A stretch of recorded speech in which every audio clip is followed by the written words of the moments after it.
Mainly in this chapter, we need to deal with the equilibrium in which ions are involved. जहां पे ions का involvement होता है, mainly उन चीजों से हमें यहाँ पे deal करना है, right? Let's say we have one electrolyte HCN. HCN can exist in equilibrium with its ions. So it is a part of chemical equilibrium. Yeah, ये chemical equilibrium का ही एक part है, but we are studying it as a different chapter, as a separate chapter, because we have to see all the equilibrium, their relation, degree of dissociation in detail in ionic equilibrium. तो chemical equilibrium जितना बड़ा chapter था उससे भी बड़ा chapter है, इसलिए इसको एक separate heading कर दिया गया है. Even if you see the NCERT, you will get only one chapter, that is equilibrium. Nothing like chemical equilibrium and ionic. तो उसमें एक ही इसमें दे रखा है, हमने सिर्फ दो पार्ट में ब्रेक करके थोड़ा डिटेल में पढ़ा. क्लियर? तो जहां पे भी आयंस का इन्वॉल्वमेंट आएगा, आयनिक इक्विलिब्रियम हो जाएगा. मेनली इस चैप्टर में हमें क्या करना है, different types of acid, base और उनका इक्विलिब्रियम, उनका डिग्री ऑफ डिसोसिएशन, उनका पीएच कैलकुलेशन, इसका पीएच कम होगा, इसका पीएच ज्यादा होगा, तो वो सारी चीजें कैलकुलेशन हमें इस चैप्टर में देखना है. मैक्सिमम पार्ट में इस चैप्टर में हम पीएच कैलकुलेशन देख रहे हैं, राइट? और केमिकल इक्विलिब्रियम बेसिक है कि वो नहीं अच्छे से आता हो तो डेफिनेटली चैप्टर समझने में थोड़ा प्रॉब्लम होगा. केमिकल इक्विलिब्रियम तो हमें अच्छे से आना ही चाहिए, तब जाके आयनिक अच्छे से आए. तो यदि किसी बच्चे ने लगता है कि केमिकल इक्विलिब्रियम उतना स्ट्रांग नहीं है, you still have some time. हम पहले एक वीक दो वीक उतना डिटेल में नहीं जाएंगे, तो तब तक तुम केमिकल इक्विलिब्रियम अच्छे से रिवाइज कर लो एक बार. ओके, हम स्टार्ट करते हैं बेसिक डेफिनेशन से.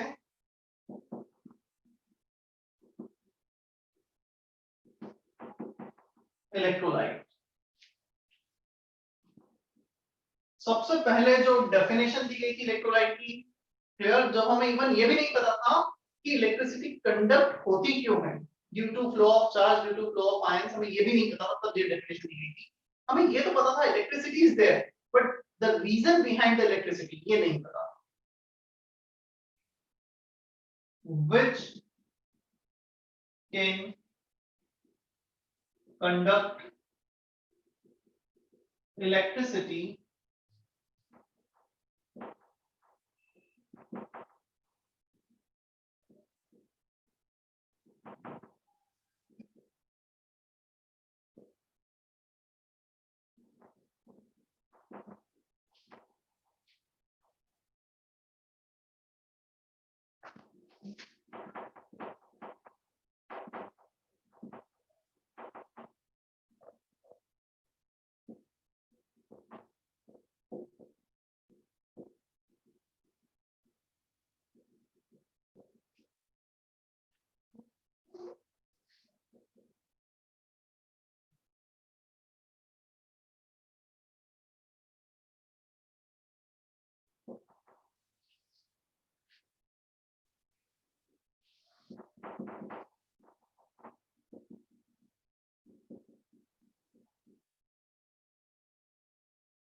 electrolyte which can dissociate into two oppositely charged ion, cation and anion.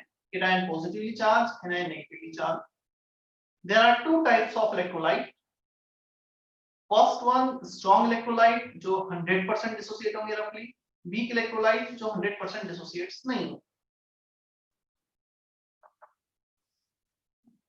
Weak मतलब जो equilibrium में exist करें.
हो गया कॉपी?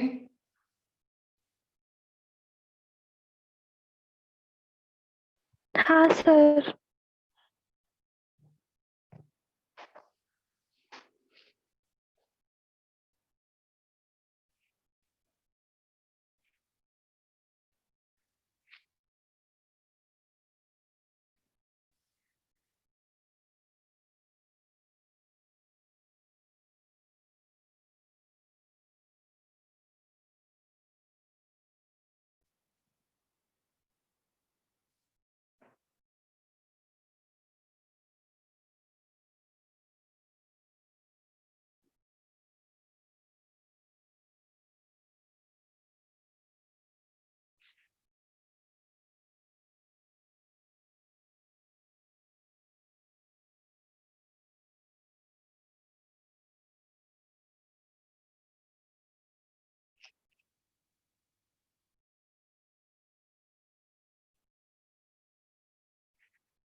अब मेनली हमें डील करना है वीक इलेक्ट्रोलाइट से जो इक्विलिब्रियम में एग्जिस्ट कर सकते हैं. स्ट्रॉन्ग तो 100% डिसोसिएट होगा, it will not exist in equilibrium. तो क्वेश्चन आता है कि जो अल्फा है डिग्री ऑफ डिसोसिएशन है, ये ऑलरेडी हमने पहले जब डिफाइन किया था केमिकल इक्विलिब्रियम में, number of moles dissociated out of 1 mole of the total. तो ऊपर मोल्स डिसोसिएटेड, नीचे इनिशियल टोटल मोल्स थे. Clear?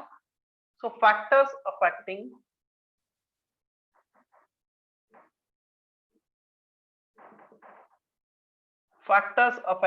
Degree of dissociation.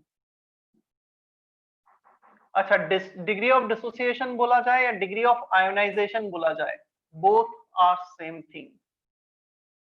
Degree of dissociation and degree of ionisation.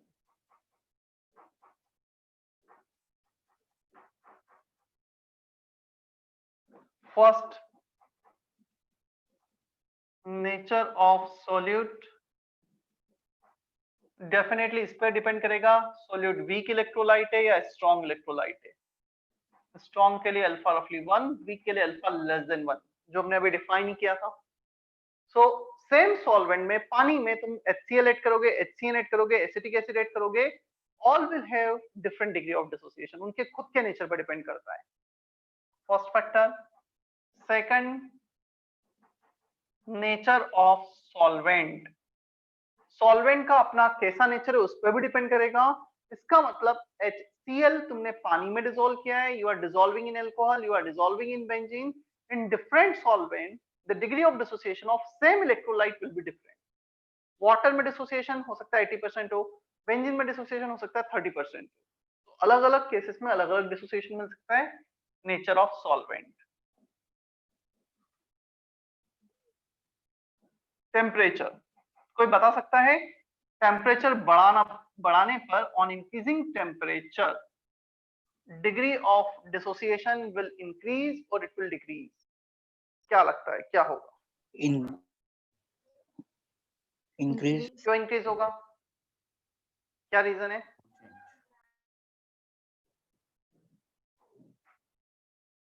क्या रीजन है? आंसर सही है। On increasing temperature degree of dissociation increases. Why? Can you explain this thing using chemical equilibrium, le Chatelier's principal?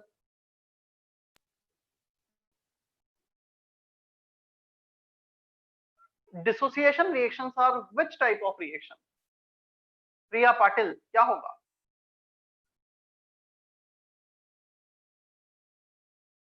Endothermic. तो temperature बढ़ाने पे endothermic reaction forward shift होता है, backward shift होता है?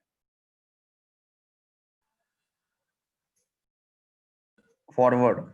Forward. So on increasing temperature alpha increases, क्योंकि जितने भी डिसोसिएशन रिएक्शन हैं, लेट से हमारे पास रिएक्शन है AB is dissociating into A plus and B minus.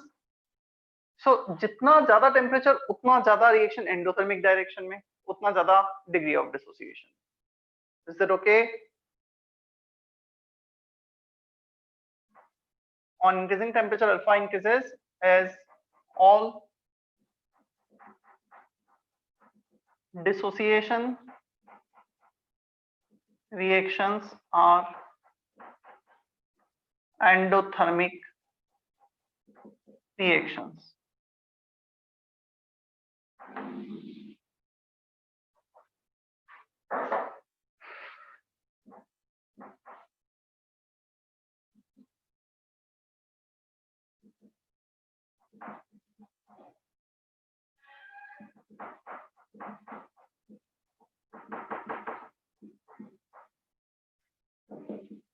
Next है कंसंट्रेशन और डाइल्यूशन।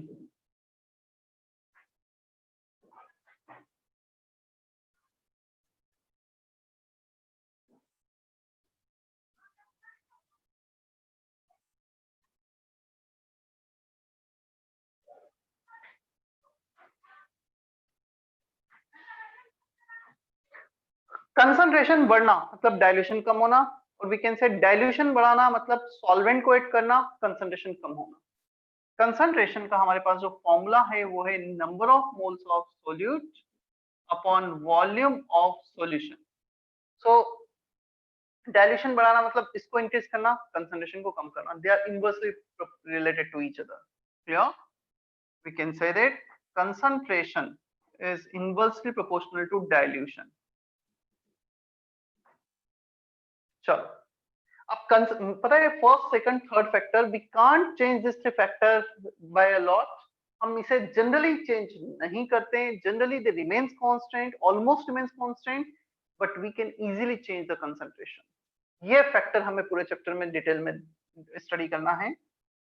तो इसको एक्सप्लेन करने के लिए हमारे पास एक लॉ है, ओस्टवाल्ड डाइल्यूशन लॉ। पहले तो मैं लॉ बताता हूं, फिर इसको मैथमेटिकली प्रूव भी करूंगा। ओस्टवाल्ड डाइल्यूशन लॉ ने ये सजेस्ट किया जितना ज्यादा डाइल्यूशन होगा उतना ज्यादा डिग्री ऑफ डिसोसिएशन होगा। ऑन इंक्रीजिंग डाइल्यूशन और we can say decreasing concentration, concentration मतलब mole per litre, right? On increasing dilution or decreasing concentration, degree of dissociation increases. This is Ostwald dilution law. So on increasing dilution or decreasing concentration, alpha increases, or we can say that on decreasing dilution,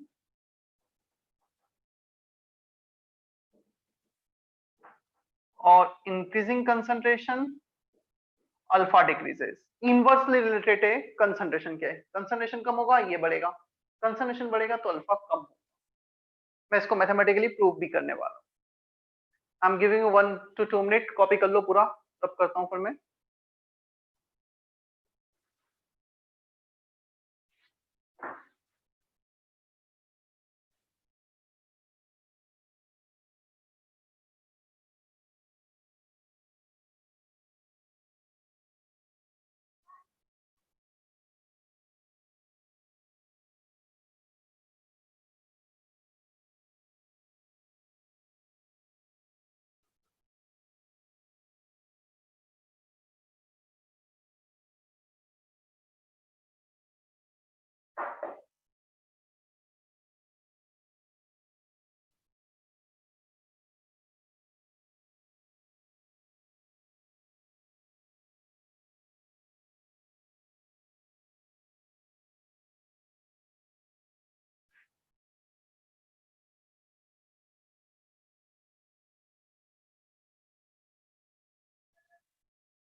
Now I'm taking one example to explain Ostwald dilution law mathematically.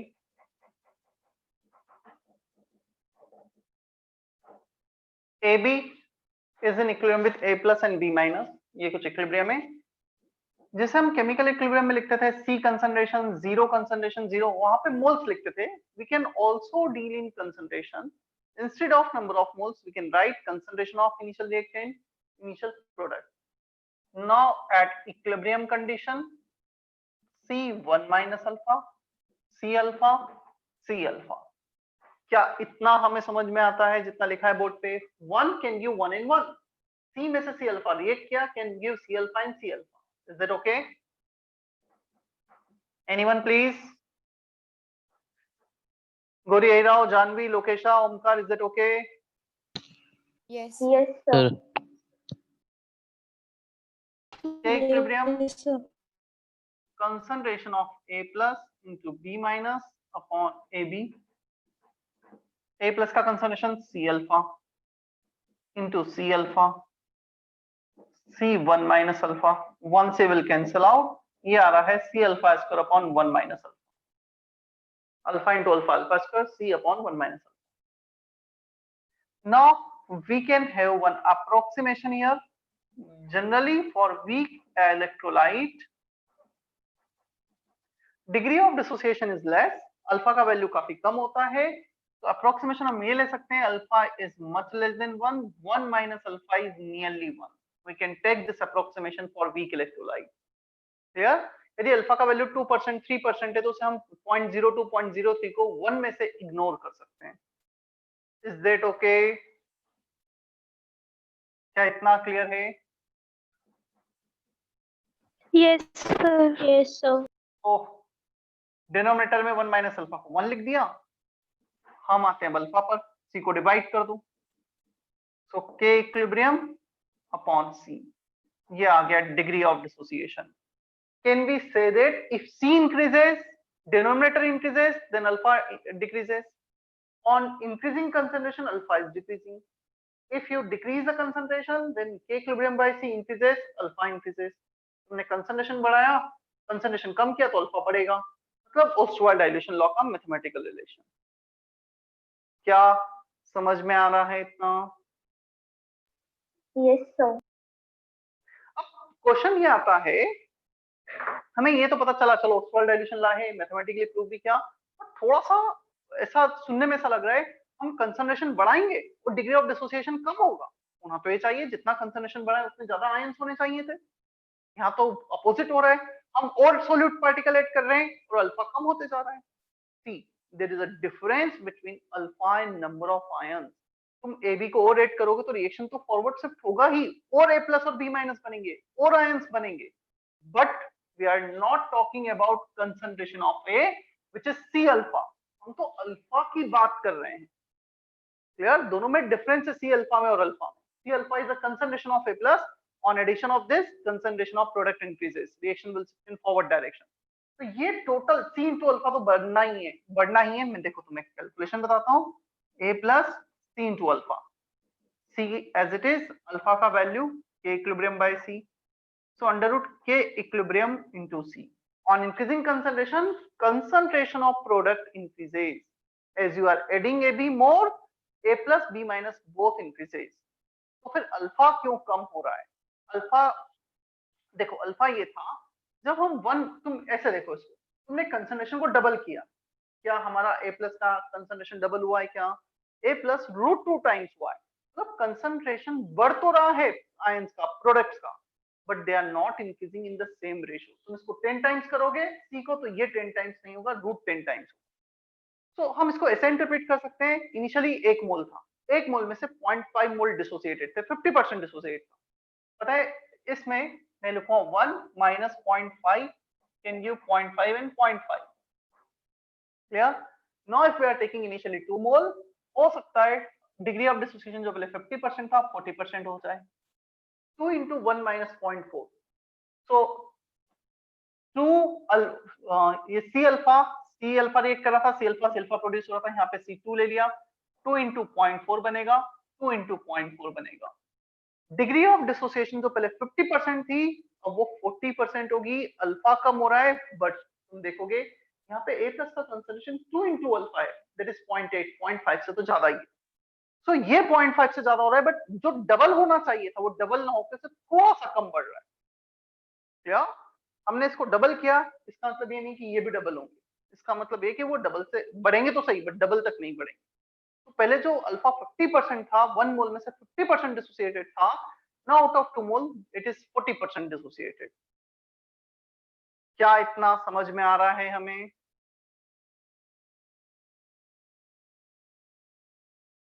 Yes, Yes, sir. इतना sir. Clear है?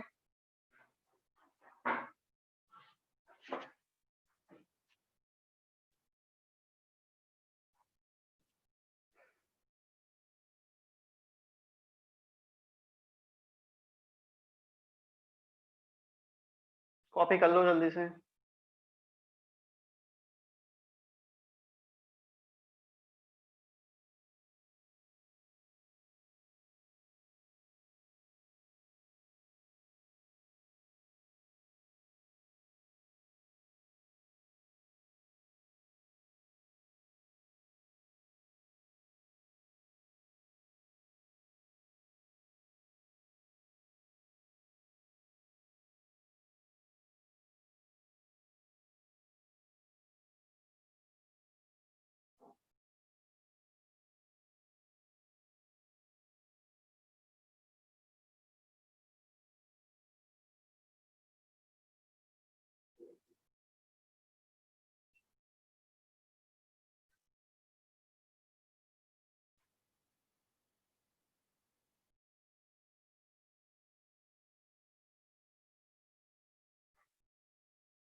हो गया copy?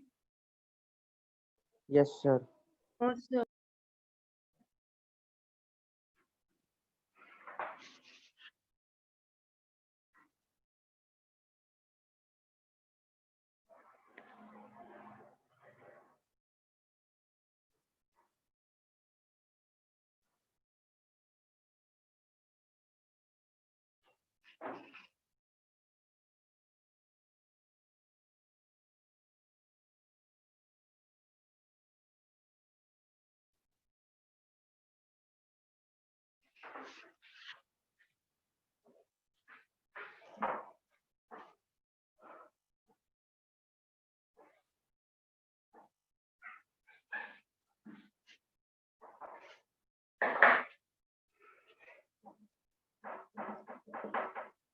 Acid and base. सबसे पहले हम acid और base define करते हैं, फिर ये देखेंगे कौन से एसिड स्ट्रॉन्ग होते हैं, कौन से वीक होते हैं, क्या उनका क्राइटेरिया होता है डिसाइड करने का। या we have three different theory of acid and base, Arrhenius theory, Bronsted Lowry concept and Lewis concept. और ये तीनों ही थ्योरी एक मतलब जितने भी एसिड बेस नेचर में एग्जिस्ट कर रहे हैं सभी को एक्सप्लेन नहीं कर सकती, कोई भी एक इंडिविजुअल थ्योरी। तो we need all the theories for different example. कभी हम पहली थ्योरी यूज करेंगे Arrhenius, sometime we need to use Bronsted-Lowry, sometime we need to use Lewis concept। ठीक है, चलो पहले थ्योरी लिख लेते हैं हम। I am just sharing on screen definitions.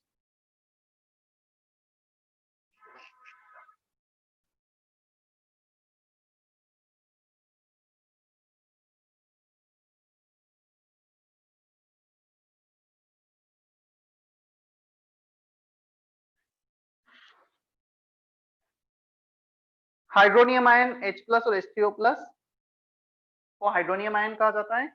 Hydroxyl ion is OH-, से हाइड्रोक्साइल आयन कहा जाता है।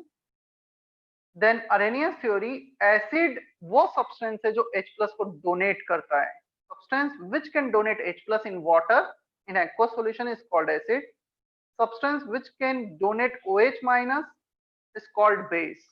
जो H+ डोनेट करेगा उसे एसिड कहेंगे, जो OH- डोनेट करेगा उसे बेस कहेंगे। Is it okay?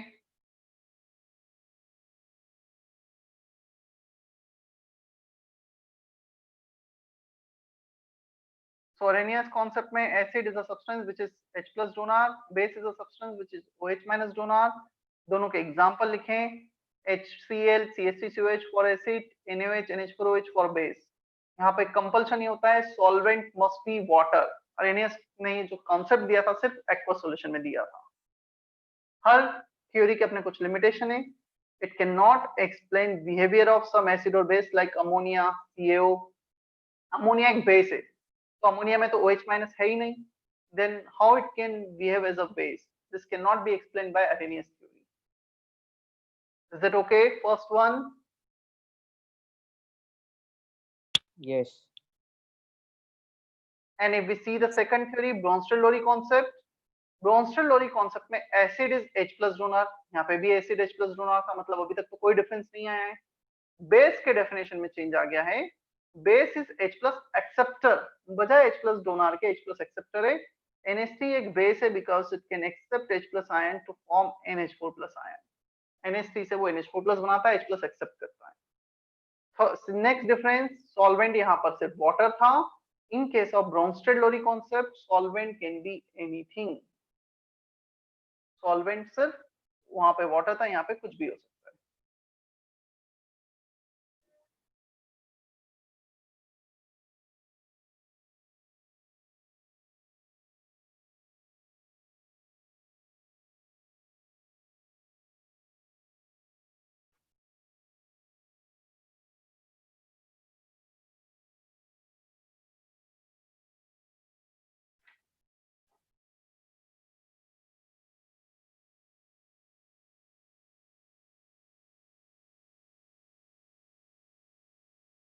प्रथमेश जब कॉपी हो जाए कंफर्म करना।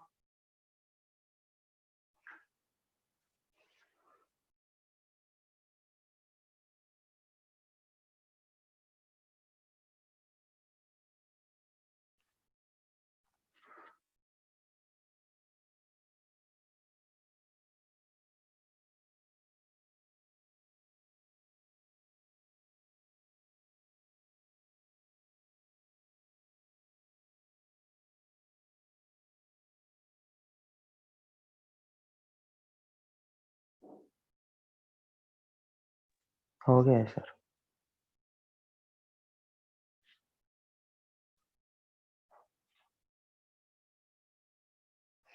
हो गया सभी का कॉपी? अरेनियस एसिड जो H+ डोनेट करेगा, ब्रोंस्टेड लोरी एसिड अगेन जो H+ डोनेट करेगा। अरेनियस बेस जो H- डोनेट करेगा, Bronsted Lowry base which can accept H+. Solvent is water only for Arrhenius.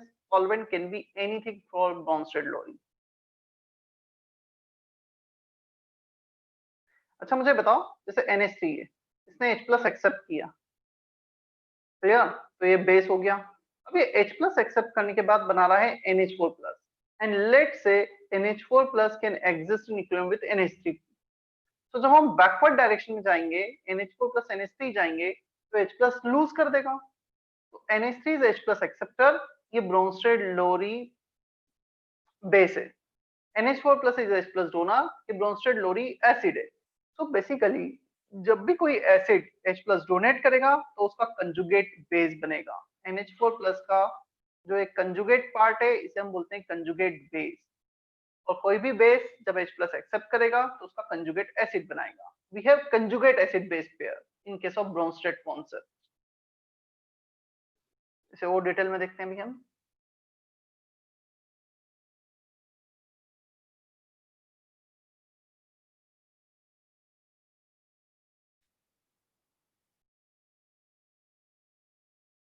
Conjugate pair, सबसे ऊपर ये लिखा हुआ है conjugate pair.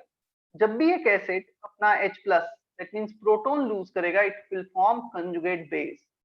HCl can lose H+ ion to form conjugate base Cl- ion. NH4+ ion can lose H+ ion to form conjugate base NH3. तुम इस example में भी देख सकते हो, HCl ने H+ लूज किया और उसका कंजुगेट बेस बना, conjugate acid base pair. NH3 एक बेस है, उसने H+ एक्सेप्ट किया और उसका कंजुगेट एसिड बन गया, कंजुगेट पेयर। क्या समझ में आ रहा है यहाँ पर इतना? Priya, Riya, Rohit? Yes, sir. Yes sir. Yes, sir. Yes. चलो इतना तक तो मैं तुम्हें एक्सप्लेन कर चुका हूँ। तुम्हें इस रिएक्शन में कंजुगेट एसिड बेस पेयर को ऐसे एरो बनाना है जैसे यहाँ ऊपर बनाए गए, और उसके बाद ये जो नीचे क्वेश्चन है इनके कंजुगेट बेस और कंजुगेट एसिड बताने हैं। वेट कर रहा हूँ मैं, मतलब तुम्हें बेसिकली इसमें कंजुगेट एसिड बेस पेयर बताना है और इसमें जो सब्सटेंस दे रखा है उसका कंजुगेट बेस, इसमें जो दे रखा है उसका कंजुगेट एसिड बताना।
डन कर लिया कॉपी?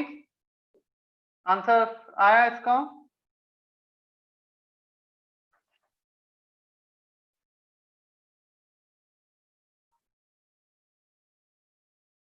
सिद्धि, स्नेहा, तनिष्का,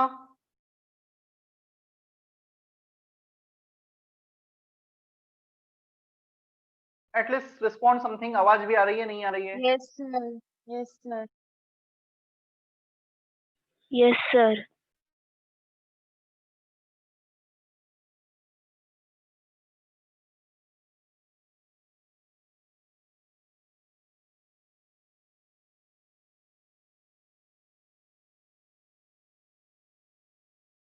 देखो, answer for HF conjugate base बताना है, मतलब वो खुद एसिड रहे होंगे, और एसिड क्या करते हैं, H+ डोनेट करते हैं, तो H+ रिमूव करो। सो H+ रिमूव करोगे, पहले का आंसर F-, दूसरे का answer HSO4-, we need to remove only 1 H+।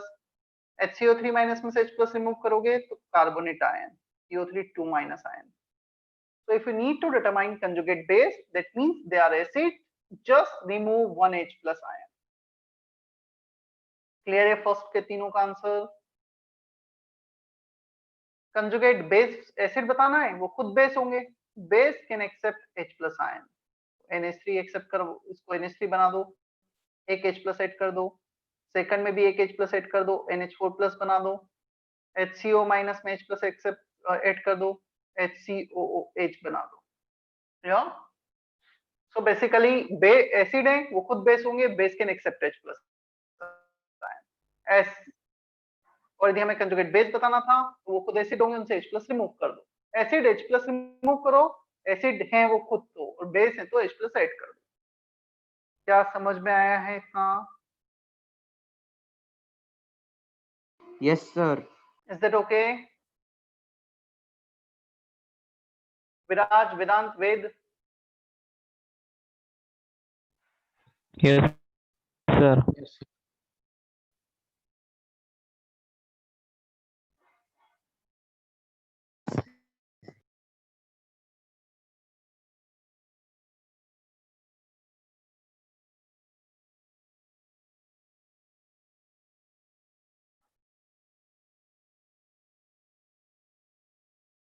Last concept, Lewis theory, Lewis concept. Acid is a substance which can accept lone pair of electron. जो electron pair को accept करेगा वो acid होगा। Base is a substance which can donate lone pair of electron. So electron pair acceptor is acid, electron pair donor is base. चलो सबसे पहले example देखो। Ammonia का अपना ऑक्टेट कंप्लीट था, और अमोनिया के जो भी उसका कंप्लीट ऑक्टेट था यहाँ पर, इसमें इसके पास एक एक्स्ट्रा लोन पेयर है। Now this ammonia can share its lone pair with the BF3. BF3 एक basically BF3 में इलेक्ट्रॉन डिफिशिएंट है, it has only 6 electron in its outermost shell. So in order to complete its octet, it will accept lone pair from ammonia through coordinate bonding, through dative bonding. So such kind of donation, ammonia act as a base, electron pair donor. BF3 is called acid electron pair acceptor. Ag+ electron deficient, इसने ammonia से electron को accept किया through dative bonding, ये खुद हो गया acid और ammonia हो गया बेस। Is that okay? तो जनरली लुईस एसिड वो सब्सटेंस होंगे जो इलेक्ट्रॉन डिफिशिएंट होंगे। Lewis base are the substance which has lone pair of electron. तुम देख सकते हो जितने भी एग्जांपल यहाँ पर है, सब में मैंने इलेक्ट्रॉन पेयर को शो किया है।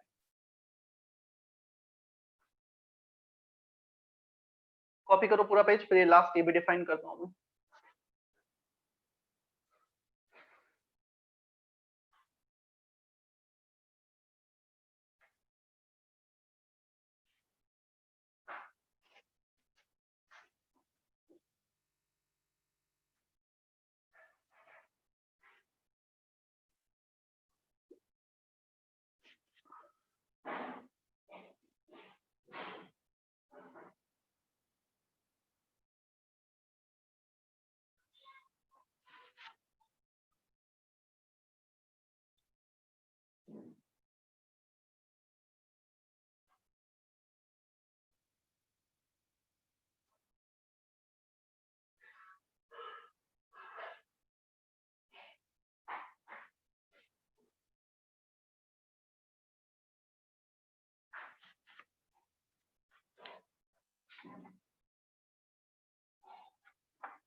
Amphoteric and amphiprotic. Amphoteric are the substance which can act as both acid as well as base. जो एसिड और बेस दोनों जैसा एक्ट कर सकते हैं उन्हें बोला जाता है amphoteric. Example H2O can donate H plus as well as accept H plus ion. जो भी सब्सटेंस ऐसा बिहेव करेंगे वो एम्फोटेरिक होंगे. Now amphiprotic is basically a type of amphoteric substance. और ये कौन से टाइप हैं? जो proton that is H plus acceptor और H plus डोनर. हमारे पास तीन डेफिनेशन है, अरेनियस, ब्रोंस्टेड-लोरी एंड लुईस एसिड. तो जो ब्रोंस्टेड-लोरी सेकंड एसिड से, सेकंड डेफिनेशन से एसिड और बेस दोनों जैसा बिहेव कर रहे हैं, जो प्रोटॉन एक्सेप्ट भी कर सकते हैं, प्रोटॉन डोनेट भी कर सकते हैं, उन्हें कहा जाता है एम्फीप्रोटिक. प्रोटिक फॉर प्रोटॉन, जो प्रोटॉन एक्सेप्ट भी कर सकें, प्रोटॉन डोनेट भी कर सकें. सो दोनों एक ही चीज है, कुछ अलग नहीं है. सिर्फ एम्फीप्रोटिक एक स्पेसिफिक केस हो गया सेकंड डेफिनेशन के थ्रू. एम्फोटेरिक किसी भी डेफिनेशन के थ्रू हो सकता है. क्या इतना क्लियर है?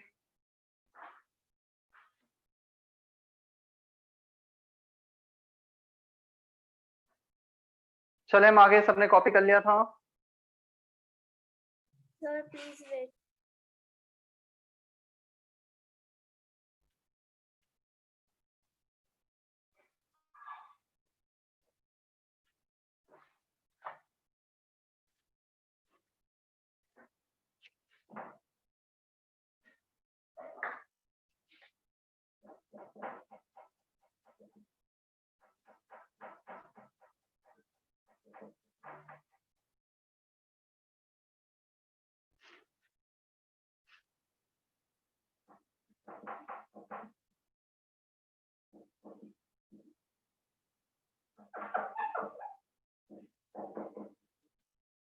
हो गया अभी कॉपी?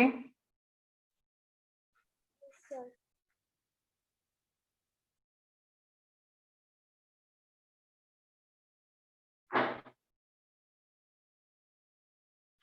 चलो next heading, factors affecting acidic strength. हमने अभी तक तो ये देखा एसिड्स क्या है, बेस क्या है, उनके डेफिनेशन थे जो हमने लिख लिए. Now which factors affect the acidic strength? कौन सा एसिड स्ट्रांग है, कौन सा वीक है, कौन सा फैक्टर्स है जो डिसाइड कर रहे हैं. क्लियर? स्ट्रांग एसिड मतलब जो पूरा डिसोसिएट हो रहा है, वीक एसिड मतलब जो पूरा डिसोसिएट नहीं हो रहा है. Extent of dissociation of an acid depends on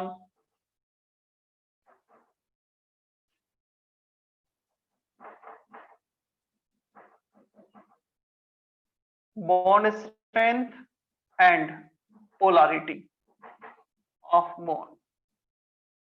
देखो मैं एक सिंपल सा एग्जांपल लेता हूं. एक एसिड है HA. तो इस H और A में कोई बॉन्डिंग है. HA can donate H plus ion. अब जब ये H प्लस आयन डोनेट करेगा तो एक तो ये बॉन्ड लेंथ यदि ज्यादा हो गया तो बॉन्ड स्ट्रेंथ अपने आप कम हो जाएगा, और बॉन्ड स्ट्रेंथ कम होगा तो इजीली ब्रेक हो जाएगा. Lesser the bond strength, easier will be dissociation, greater will be basically acidic strength. हम बात करें पोलैरिटी की. हमें H प्लस को सेपरेट करना है. यदि इसमें पोलैरिटी, ये ज्यादा इलेक्ट्रोनेगेटिव सब्सटेंस है, इजीली चार्ज को सेपरेट करेगा, H प्लस को बाहर कर देगा. तो पोलैरिटी एंड बॉन्ड स्ट्रेंथ दो फैक्टर्स पे एसिडिक स्ट्रेंथ डिपेंड करता है. क्या इतना हमें समझ में आता है?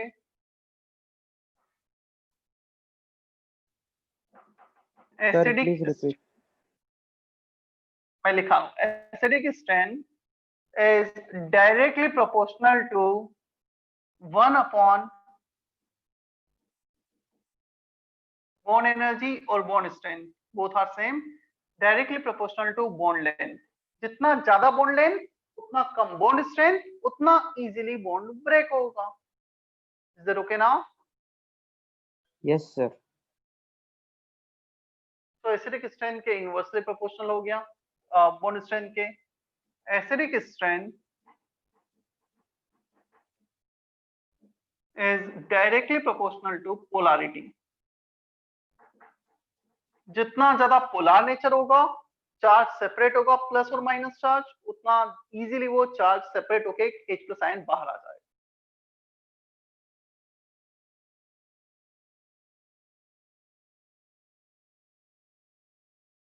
First case hydra acid, hydra acid मतलब जिसमें हाइड्रोजन डायरेक्टली सेंट्रल एटम से अटैच है. We can have two types of acid, hydra acid and then second one is oxy acid. Oxy acid में हाइड्रोजन ऑक्सीजन के through attach होता है, इसमें hydrogen directly attach होता है. क्लियर? चलो हाइड्रा एसिड का वेरिएशन देखते हैं. इन अ पीरियड, जब हम लेफ्ट टू राइट किसी पीरियड में मूव करेंगे तो ये जो हाइड्रा एसिड्स हैं इनकी स्ट्रेंथ कैसे चेंज होगी. जैसे हम बात करें CH4, carbon, nitrogen, oxygen, fluorine, these are hydra acids. Hydrogen central atom से अटैच है डायरेक्टली. क्लियर? सो कौन सा फैक्टर है जो डिसाइड करेगा? दो फैक्टर है हमारे पास. Bond length. अच्छा, बॉन्ड लेंथ किसके प्रोपोर्शनल होता है? साइज. जितना ज्यादा साइज उतना ज्यादा बॉन्ड लेंथ, उतना कम बॉन्ड स्ट्रेंथ. क्या एक गिवन पीरियड में साइज को हम बोल सकते हैं size almost remains constant, it will not change by much value. If we go down the group जाने में क्या होगा? साइज में ज्यादा चेंजेस आएंगे, ज्यादा इंक्रीज होगा. बट यदि हम लेफ्ट टू राइट जा रहे हैं जहां पे नंबर ऑफ शेल चेंज नहीं हो रही है तो साइज में डिफरेंस तो आएगा but that is not dominating factor. तो यहाँ पे कौन डिफरेंस क्रिएट करेगा? पोलैरिटी. तो in a period polarity is deciding factor. बता सकते हो सबसे ज्यादा पोलर मॉलिक्यूल कौन सा होगा? CH4 होगा या HF होगा? पढ़ा है बॉन्डिंग में पोलैरिटी? नहीं पढ़ा है अब तक? HF.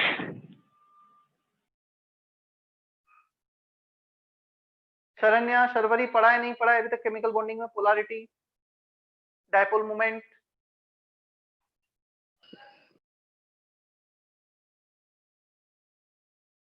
रिप्लाई नहीं आया मुझे किसी का. मुझे बताओ तो सही, हुआ है नहीं हुआ है? पढ़ा है सर, पढ़ा. Yes, sir. हुआ है. So more the Yes. electronegativity difference, greater will be polarity. सबसे ज्यादा इलेक्ट्रोनेगेटिविटी है HF का तो सबसे ज्यादा पोलर होगा HF. So polarity is the deciding factor along a period.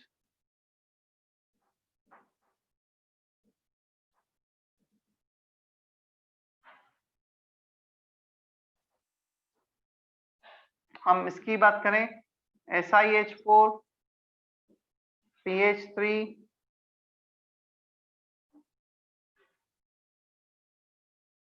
H2S, HCl, तो ये ऑर्डर रहेगा.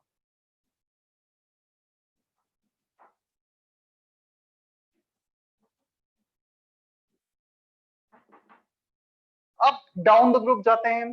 Definitely down the group number of shall change होंगे, साइज इंक्रीज होगा. Size is the dominating factor. Size, or we can say bond length, or we can say bond strength is dominating or deciding factor.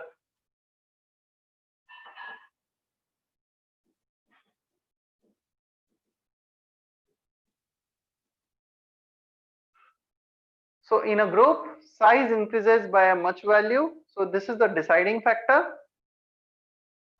मैं एक example लेता हूं. HF, HCl, HBr, HI. यहाँ पे electronegativity तो सबसे ज्यादा HF की है but still HI is strongest acid among them. इन चारों में सबसे स्ट्रॉन्ग एसिड HI है और सबसे कम एसिडिक स्ट्रेंथ होती है HF की, because the size is less, bond strength is more. यहाँ पे size bond strength dominating factor है. क्लियर? सो मैं लिख भी देता हूं. As down the group size increases, bond strength decreases, hence acidic strength increases. जितना ज्यादा साइज उतना ज्यादा बॉन्ड लेंथ, उतना इजीली वो बॉन्ड को ब्रेक कर पाएंगे, उतना ज्यादा एसिडिक नेचर. क्या ये क्लियर है अभी?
कर लिया है copy? Yes, sir.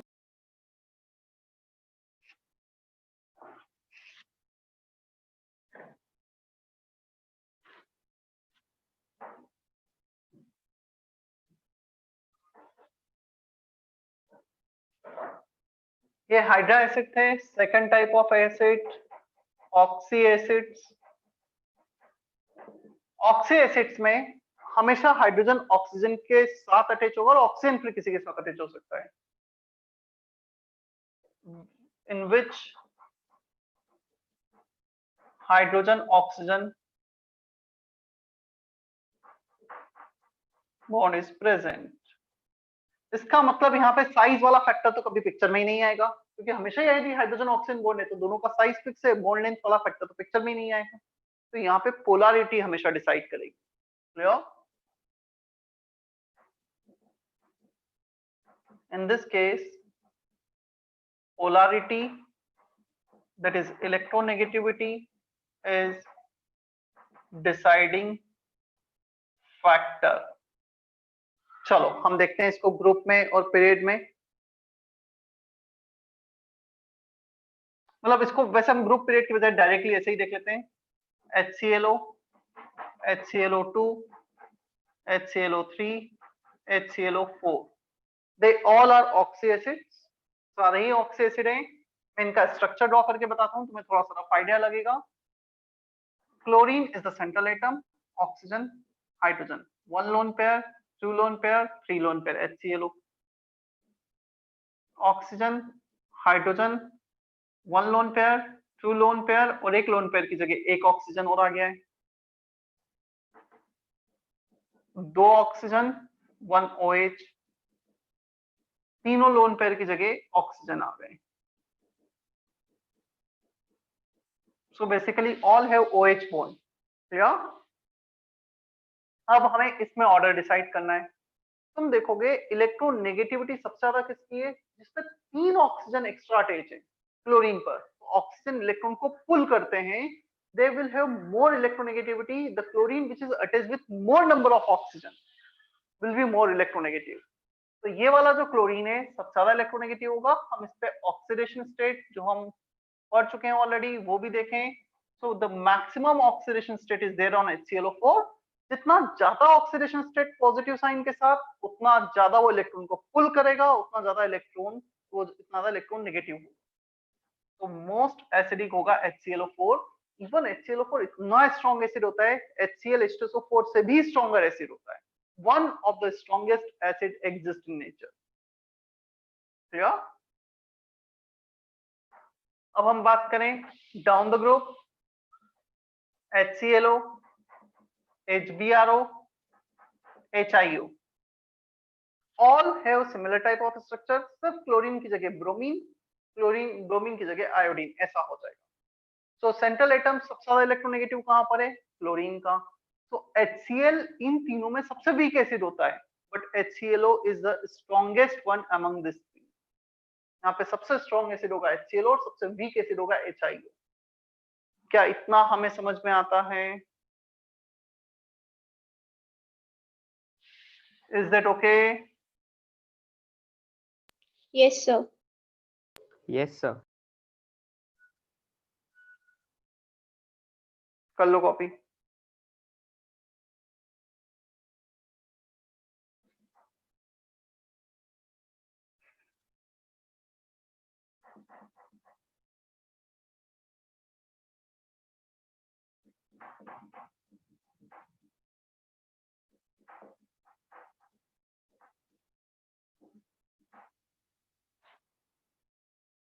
HNO3, HCPO4, H3SO4।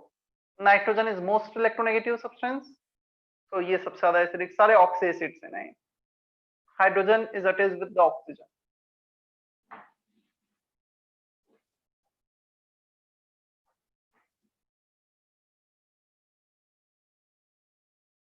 HNO3 के बाद एक एग्जांपल ले लेते हैं हम, H2O, H2S। अच्छा ये तो उसका था, इसका नहीं होगा, ऑक्सी एसिड का नहीं होगा। ठीक है,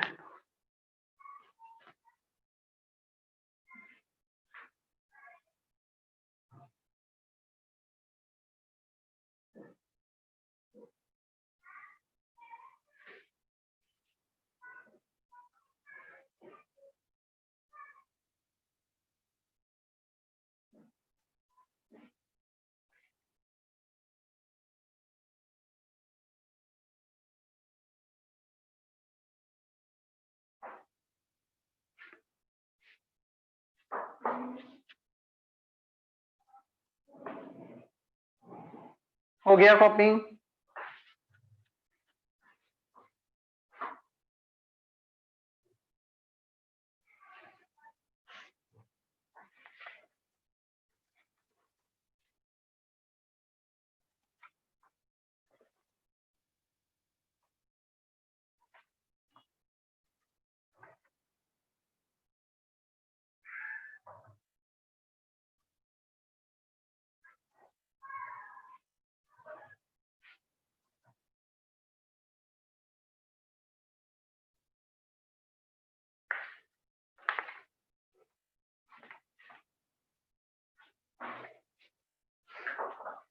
नाउ क्वेश्चन इज, कौन से एसिड स्ट्रॉन्ग होते हैं, कौन से वीक होते हैं? अगेन ये इंफॉर्मेशन बेस्ड है, चीजें हमें पता ही होना चाहिए। मैं लिखा देता हूँ कुछ और जैसे जैसे सिलेबस में आगे बढ़ते जाएंगे और बताते चले जाएंगे। Strong acid HCl, H2SO4, HBr, HI, HNO3,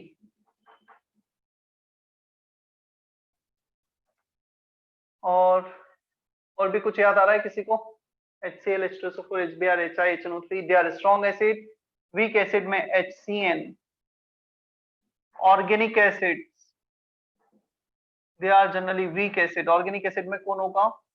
organic acid में काउंट हो जाएंगे तुम्हारे HCOH, CH3COH,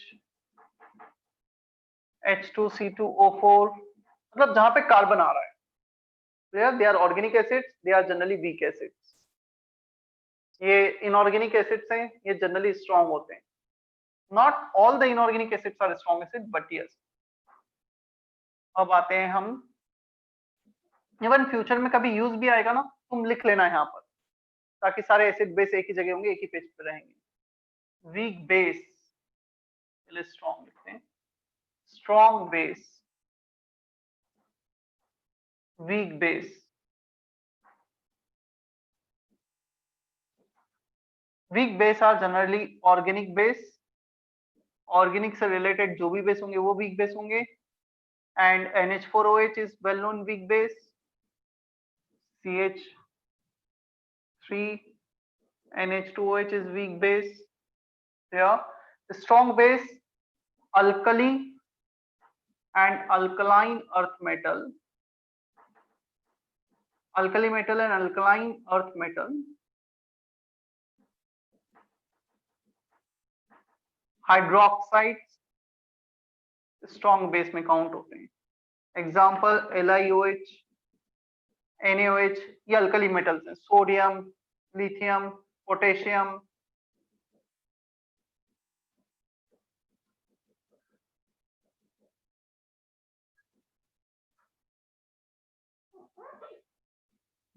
BaOH whole twice, CaOH whole twice. They are basically strong base.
चलो कुछ क्वेश्चंस करते हैं.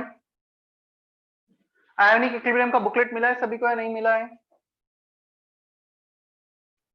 मिला है सर. Exercise 1 section 8.